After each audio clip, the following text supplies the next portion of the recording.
फरवरी आते आते मौसम में पूरी भारत में बदलाव आने शुरू हो जाती है।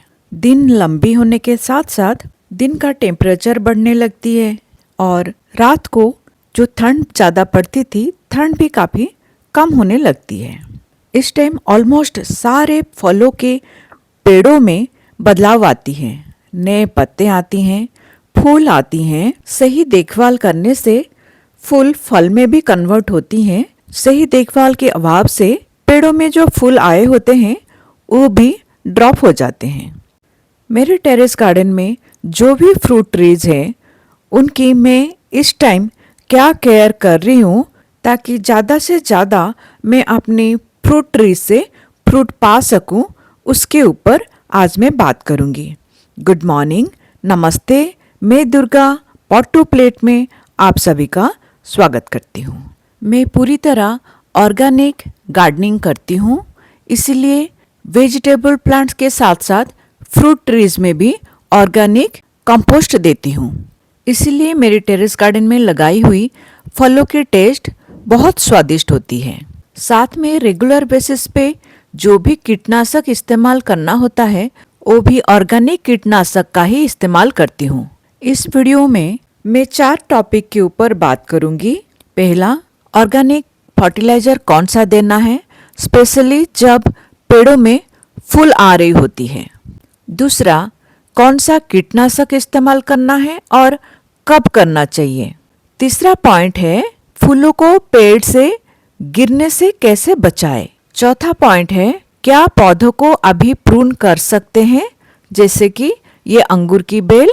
किसी भी तरीके का पौधों की प्रूनिंग कभी भी बहुत ज़्यादा ठंडी और बहुत ज़्यादा गर्मी में नहीं किया जाता है। ठंडी की शुरुआत से अंगूर की बेल डॉर्मेंसी में चली जाती है, उसकी पत्ते गिरा देती है और मरा हुआ जैसे दिखाई देता है। अभी फरवरी में जैसे ही मौसम में थोड़ी सी गर्माहट आती है और पौधा सो के उठ रहा होता है, तभी इसकी प्रूनिंग किया जाता है, क्योंकि अंगूर की बेल जैसे ही सो के उठती है साथ में नए पत्तों के साथ साथ फूल लेके आती है। अगर आप प्रूनिंग करने में लेट हो जाएंगे तो अंगूर में फूल आने की मौसम खत्म हो जाएगी, इसीलिए पौधा भी कम फूल और फल देगा। अंगूर के पौधे में जो नए टहनियाँ आती हैं उसी में ही फल और फूल आती है, इसलिए कभी भी प्रूनिंग हमेशा 45 डिग्री एंगल में करना चाहिए और प्रून किया हुआ ब्रांच में फंजीसाइड लगा देना चाहिए। मेरे पास एक देसी सहतूत या मलबरी का पौधा है जो ऑलमोस्ट साल भर फल देता है। इसकी प्रूनिंग मैंने नवंबर एंड में कर दिया था।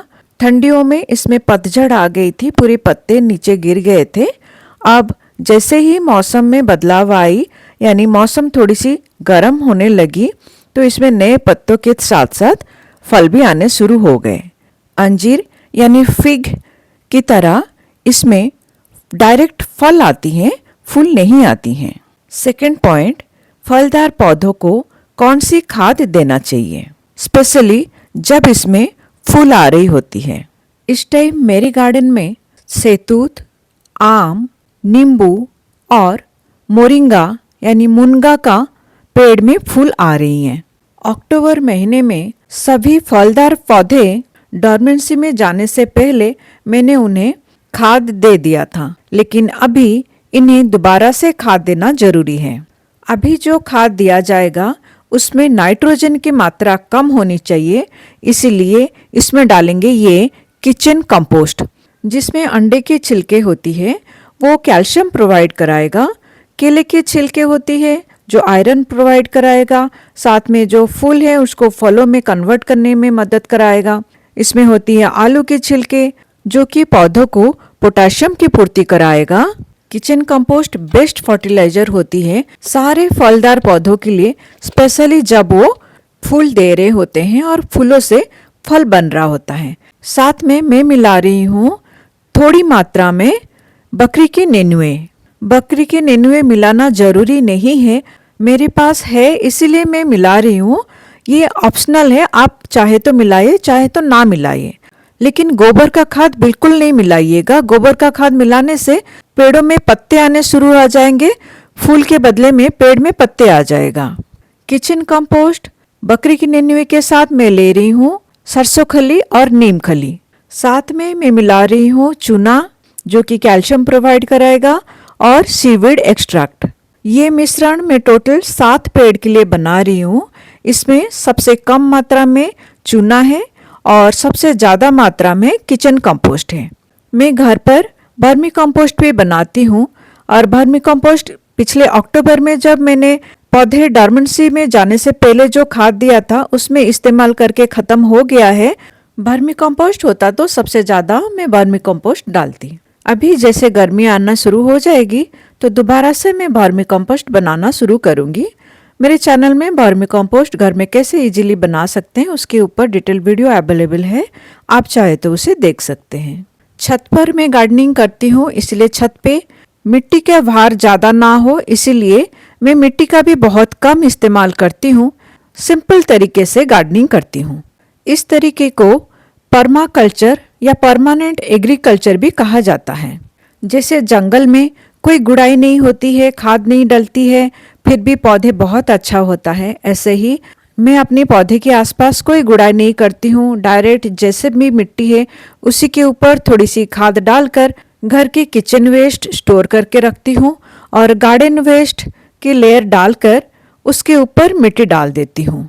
मेरे छत पे जो भी पौधे लगाया हुआ है उसकी मिट्टी बहुत उपजाऊ और हल्की भी होती है। फ्रूट ट्रीज के लिए स्पेशली ये केले की छिलकों को मैं सुखा के रखती हूँ और फ्रूट ट्रीज के चारों तरफ मिट्टी डालने से पहले डाल देती हूँ। केले की छिलके में बहुत मात्रा में पोटाशियम पाया जाता है और ये फ्रूट ट्रीज के लिए बहुत अच्छा होता है, उसमें फल बनने में मदद करता है। सूखे हुए केले की छिलके की पानी भी फलदार पेड़ों को देने से उसमें फल बहुत अच्छी आती हैं। लेकिन कभी भी पके हुए केले के छिलके को बिना सुखाए पेड़ों के चारों तरफ नहीं डालना चाहिए। जैसे ये मोरिंगा के पेड़ की मिट्टी को मैंने गार्डन वेस्ट, किचन वेस्ट और थोड़ी सी खाद दे के तैयार किया, वैसे ही टेरेस गार्डन में लगाई गई सारे फलों की पेड़ को इसी तरह से एक हफ्ते से इकट्ठे किया हुआ गार्डन वेस्ट और किचन वेस्ट देकर उसकी मिट्टी को और उपजाऊ बना रही हूँ। जब भी गार्डन वेस्ट और किचन वेस्ट दिया जाएगा उसके बाद उस गार्डन वेस्ट और किचन वेस्ट को मिट्टी से ढकना बहुत ज़रूरी है, नहीं तो उसके ऊपर मक्खी बैठेंगे और मक्खी अपने पेड़ों के चारों तरफ बैठने से बहुत सारे फंगस डिजीज और कीटाणु को अट्रैक्ट करेंगे।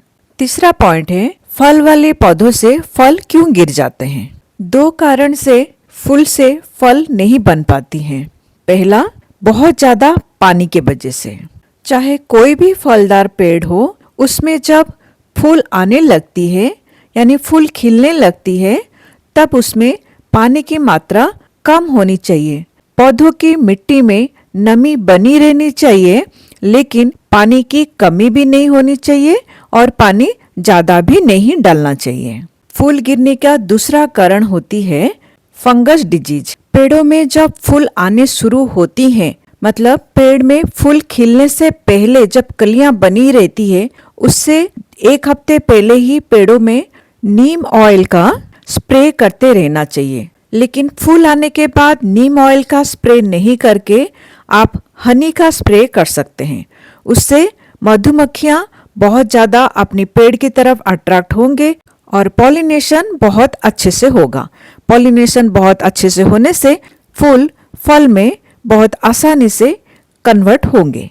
ये थे 4 बहुत सिंपल लेकिन बहुत असरदार तरीका जिसे अपनाकर मैं अपने फलों के पेड़ से ढेर सारे फल पाती हूँ। इसी तरह इन्फॉर्मेटिव वीडियो के लिए प्लीज मेरी इस चैनल को सब्सक्राइब कीजिए। Thank you for watching the video. Healthy खाइए, हेल्दी रहिए। God bless you all.